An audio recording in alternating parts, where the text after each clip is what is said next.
kahin ko o kahin ko huay lang zo nanay puy gon ham at somkat be ko ngay sin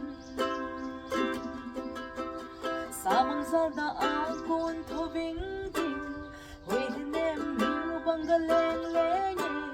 bakang hoy lai mang dingin moy ko azin ko si kafe mo na umyoge di zangin hoy babang kamafe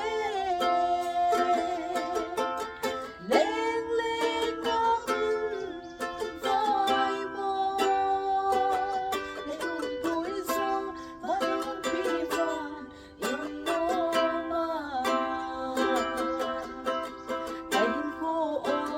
kahin ko hoy lang so nanay puy gon ham at somkat be ko ngay sin samang zal na akon tobing ting hoy dinem hiu banggaleng lenye kakang hoy lai mang dingin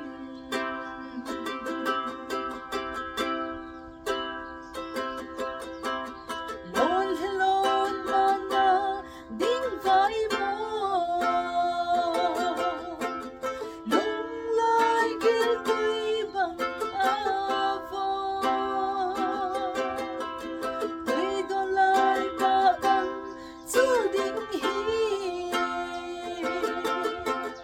nang lo mo da lo ay kung puy so chan dam ko na lang ho nga kahin ko o kahin ko hoy lang so nanay puy gon ham at somkat be ko ngay sin samang zal na akon tobing ting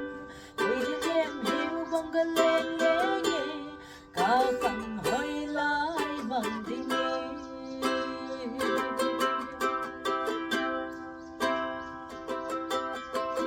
sisahin ko lo yang ay sin sen gong ngay ting kalave Sundo so pa ang lundo dap tuy lai sin bang angim